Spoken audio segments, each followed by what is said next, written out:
in the advent of fake news and disinformation in my country.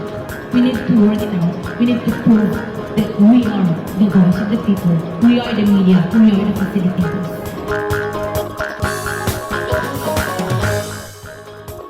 Ania na ang mga balita nga nahagpat sa Newsline Philippines Information Center. Ako si Paul Palacio. Tutok na!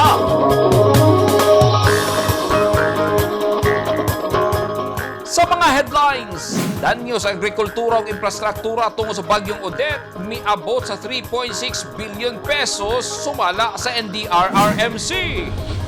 Special Investigation Task Group, gitukod sa kapulisan aron tutukan ng insidente sa pagpamusil sa mga politiko sa Misamis Occidental.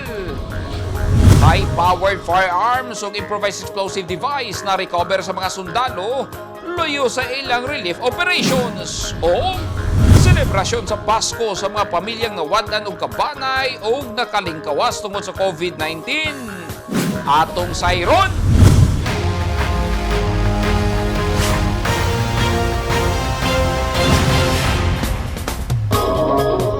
Sa detalye sa itong mga balita, misaka na sa 258 ang namatay sa bagyong Odette. Kini sumala pa sa record sa National Disaster Risk Reduction and Management Council samtang mukabat sa 3.6 billion pesos ang kinatibuk ang danyos sa infrastruktura o agrikultura. Ani ang report ni Eugene Hinutan. As of December 23, sa Situation Report sa National Disaster Risk Reduction and Management Council, misaka na sa 258 katawo ang namatay tungod sa duha ka adlaw nga paglampurna sa bagyong Odette sa nasud niadtong Disyembre 16 hangtod 17. 568 sab ang na-report kanila nga mga samaran ug 47 katawo pa ang namising ug padayong ginapangita karon. Ang kapinupat kalibo ka mga apektadong barangay gikan sa 11 ka mga rehiyon sa nasud. Kapin 585,000 ka pamilya ang naapektuhan kun kapin 2 ka milyon ka individual. Kapin 122,000 pa ka pamilya karon ang anaa sa lain-laing evacuation centers sa nasud. Dunay 106 ka mga dalan ug 9 ka mga tulay ang maagian na human maayo. Apan, dunay 4 ka tulay ug 16 pa ka dalan sa Region 7, 10 ug Caraga ang dili pa gihapon pasabol hangtod karon. Sa 269 ka mga syudad ug munisipyo nga naapektuhan sa pagkawala sa supply sa kuryente, dunay 125 ka mga lugar ang nakasinati og power outage. Wala say tubig pa sa 3 ka mga syudad ug munisipyo. Sa 112 ka mga lugar pa lang, nabalik ang linya sa komunikasyon ug ang nagpabiling walay linya sa komunikasyon sa 348 ka mga lugar sa Mimaropa, Region 7, 8, 9, 10, Caraga ug Barm. 136,369 ang totally ug partially damaged nga mga balay nga gibana-banang mukabat sa kapin 4 ka milyon ka pesos nga danyos. Kapin 15,000 ka hektarya sa mga produktong pang-agrikultura ang naguba. 26 ka livestock con poultry area ug 6 ka mga ekipo nga tanan mobalor sa kapin 1 ka bilyon ka pesos. 93 ka mga infrastruktura sab gikan sa mga rehiyon sa Mimaropa, 7, 8, 10 ug 12 ang naguba ug gibana-banang mukabat sa kapin 2 ka bilyon ka pesos. Eugene Hinutan, Newsline Philippines. Stay safe. Gibisita ni Pangulong Rodrigo Duterte ang mga nagpuyo sa Siargao Islands nga gitawag nga surfing capital sa nasod tungod sa labing apektado na kini sa bagyong Odette. Samtang si Vice President Leni Robredo sab ang mibisita sa Palawan. Ani ang report ni Eugene Hinutan.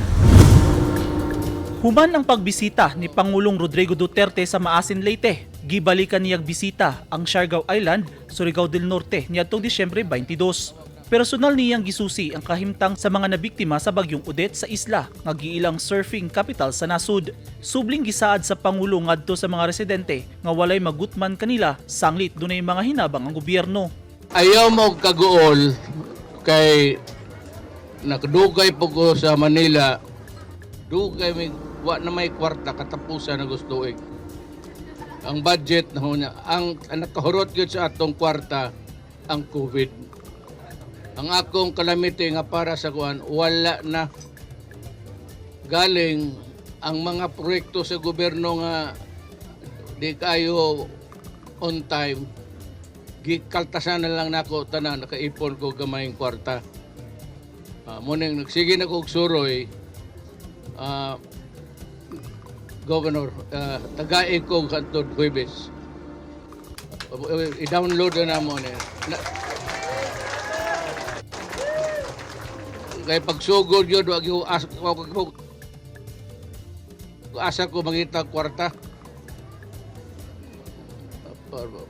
Na ginahinay, haron ang bahin diha tabla. Katong igo walay ingog mas kusog, mas daghang iyang perdisyon, wala. Basta kay tanang na igo eh. So di man nimo na masulti nga ang kaguol sa usa ka tawo dire mas grabe tong iya nga tong kaguol because so tablag yun na ako'y kwartang nakita na kaluoy sa Ginoo unya ihatag nako sa inyong mga opisyal pababa sila na mohatag sa inyo. Atol sa pagbisita ni ini sa isla, mitunol kinig hinabang sa mga apektadong residente.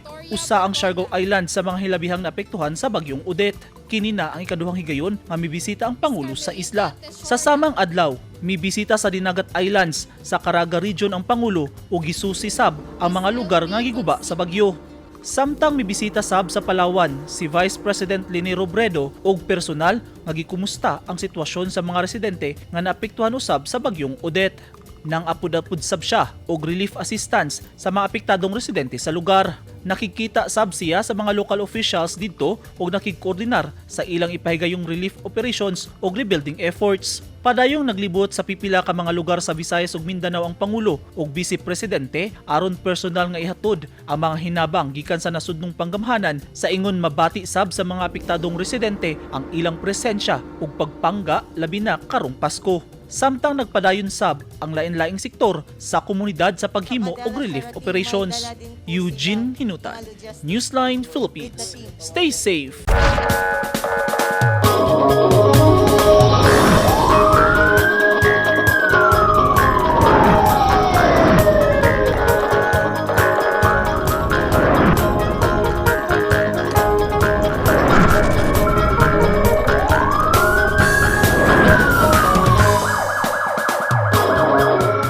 Usa ka high-powered firearms ug assorted war materials ang nirecover sa mga sundalo sa Bukidnon ug Agusan del Norte luyo sa relief operation sa mga sundalo sa mga apektado sa bagyong Odette. Unang na-recover sa militar sa nagpadayon nga focus military operation sa Mount Kumong, Tabanog, Barangay Palakpakan, San Fernando, Bukidnon, pinagi sa tropa sa 88th IB ang IED, duha ka magazines sa M16 rifle ug assorted medical supplies.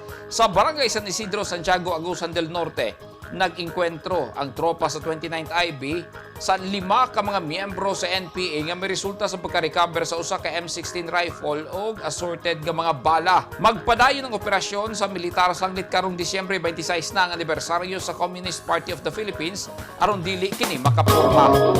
At tangi 30 milyones pesos nga kantidad sa pabalay alang sa mga miyembro sa tribo sa Mati City na dawat sa LGU.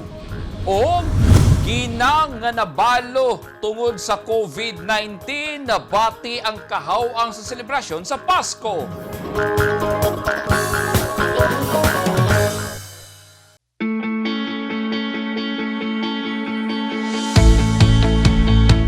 Gusto ba mo og barato ug orihinal nga mga construction supply? Sa kadaghan sa imong pilian, all-in-one ang imong pagpamalit. Tara na sa 3M1 ug T-Square Lumber and Construction Supply na himutang sa daang Hardika, Lanao ug Dayo Street, Kidapawan City. Naging mapaghamon ng taong 2020 sa bawat Pilipino at sa Philippine Charity Sweepstakes Office. Nakapanlulumo at nakapanghihina, ngunit hindi tayo kapwa susuko. Mula noon, ngayon, at sa hinaharap, asahang makakasama ninyo ang PCSO sa pagbangon ng Pilipino sa anumang pagsubok. We will get through this crisis. as one nation. Ang mga taong dunay mga ginahambin nga mga grabing mga balatian o comorbidity, hilabi na ang mga senior citizen, sila ang mas delikado nga maigo sa coronavirus disease COVID-19. Busa dubling pag-amping ang himuon og tambali ang mga ginahambin nga mga sakit. Ang pagtumar sa Bilonga Gold Herbal Capsule is a food supplement makatabang aron mapunggan nga musamot ang mga balatian. Turmeric o luyang dilaw ang nagunang sagol sa Bilonga Gold. Gisagulan og sodium ascorbate o vitamin C aron mas mulig-on ang immune system. Ang Bilonga Gold Herbal Capsule mapalit sa mga butika.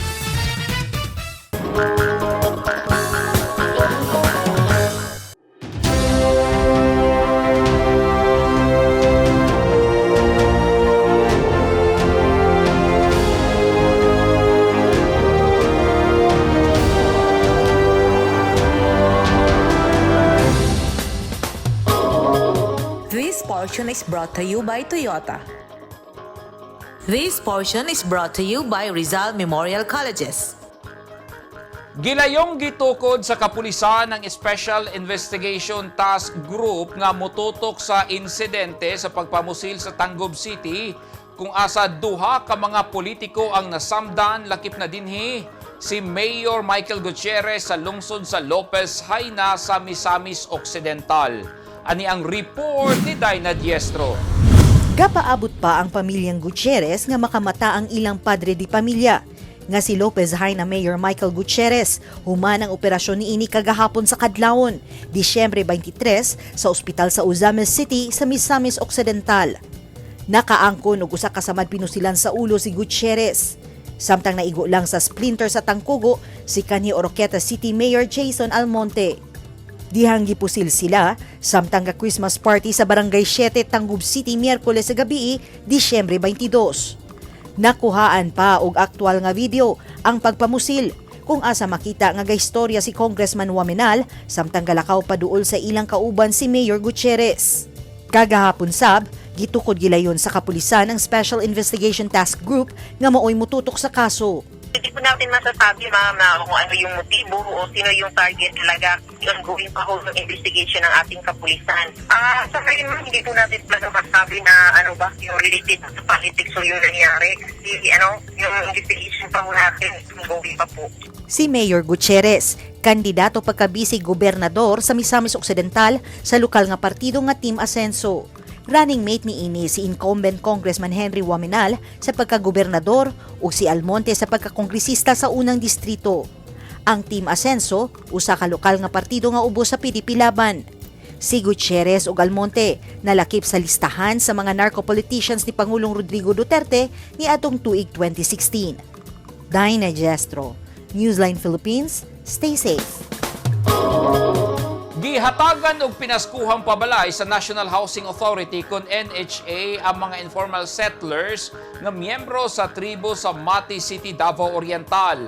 Ang pabalay nagkantidad og 30 million pesos nga gidawat sa lokal nga gobyerno. Laing pabalay usab ang itukod sa NHA sa Davao de Oro. Ani ang report ni Eugene Hinutan. Gidawat sa lokal nga gobyerno sa Mati ang tseke nga nagkantidad og 30 million pesos nga gidunol sa National Housing Authority kon NHA alang kini sa mga informal settlers sa Mati nga miyembro sa tribo. Duha ka IP village projects ang gahinan sa gi-turnover nga proyekto. 75 ka housing units ang ipatukod sa Barangay Luban. 75 ka housing units sa Barangay Dawan nga makabenipisyo niini ang 150 ka pamilya. 40 million pesos ang gigahin nga pondo alang sa duha ka mga IP village project nga tukuron sunod tuig. Samtang 15 million pesos nga kantidad sa tseke ang formal nga gitunol ni NHA 11 District 2 Manager Engineer Sonia Bolseco ngadto kang laak Mayor Antonio Libungan alang sa konstruksyon sa pabalay sa mga indigenous people sa Davao de Oro. 80 kabalay ang nakatakdang itukod sa barangay poblasyon laak Davao de Oro. 20 million pesos ang kantidad sa buong proyekto nga gikan sa pondo sa NHA. Apan, ang 5 million pesos nga kulang ihatag sa NHA kung ana-ana sa 80% nga natapos ang proyekto. Una nang misaad si NHA General Manager Marcelino Escalada Jr. nga dunay mando si Pangulong Rodrigo Duterte niya nga hatagan og pabalay ang mga residente nga anaa sa mga danger zones. Eugene Hinutan. Newsline Philippines. Stay safe.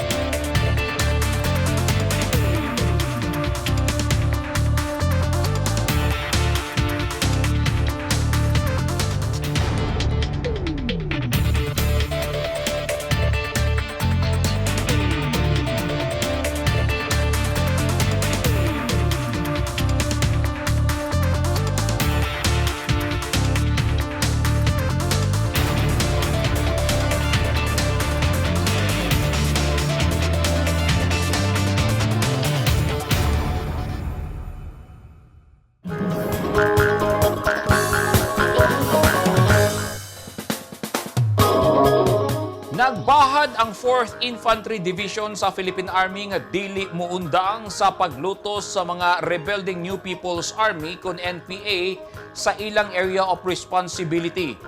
Ning bag-o lang nag-deploy isip augmentation force ang 4th ID sa Northern Mindanao ug Caraga regions ug 127 ka mga bag-ong graduar sa training school.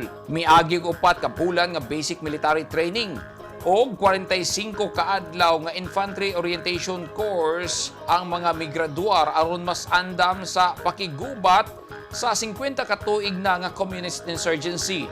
Ang Candidate Soldier Course Class 669-2021 sa linlahi gilangkuban sa 91 ka mga lalaki ug 36 ka mga babay. Karong selebrasyon sa Pasko, bugat ug hawang ang okasyon alang sa mga nawad-an og kabanay tungod sa COVID-19. Samtang paglaom ug pagpasalamat sa nasumpayang kinabuhi sab kini alang sa mga nakalingkawas gikan sa virus. Ani ang report ni Ronnie Jun Otero.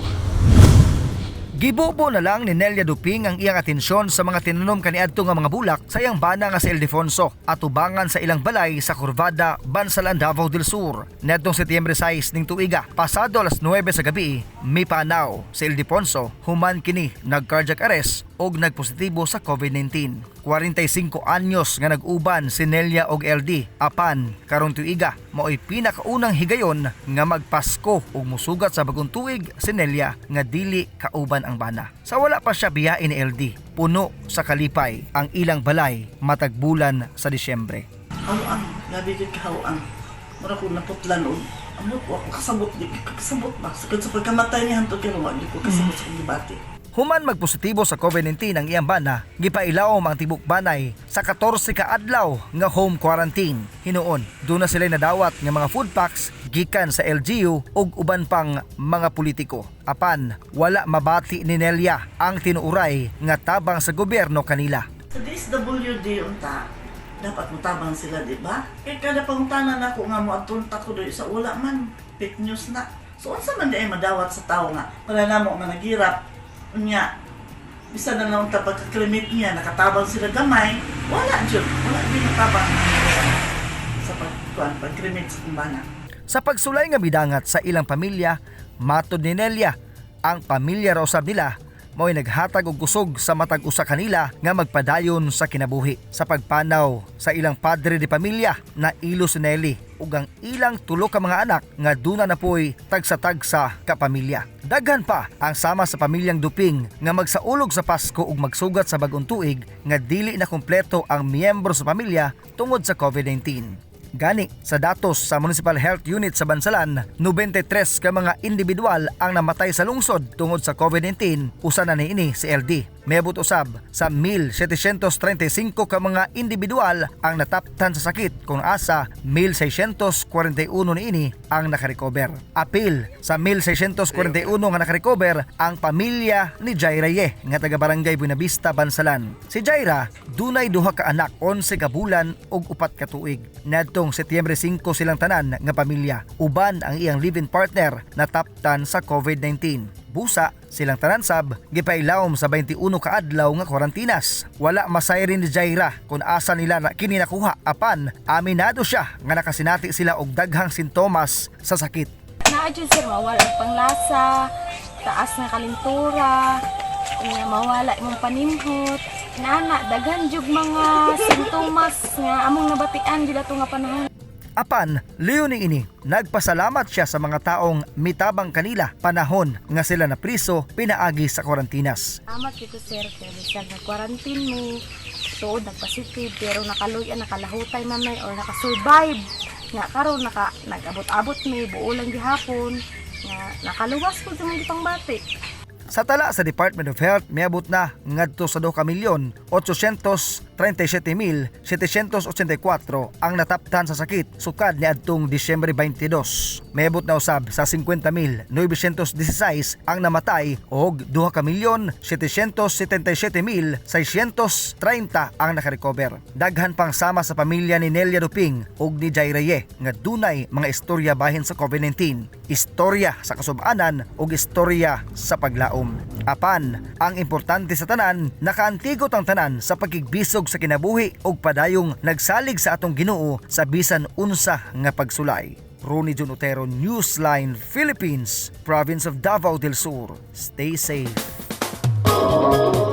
Mao kadto naghingpit sa mga balita nga nahagpat sa Newsline Philippines Information Center. Alang sa dugang balita, bisitaha ang website nga www.newsline.ph.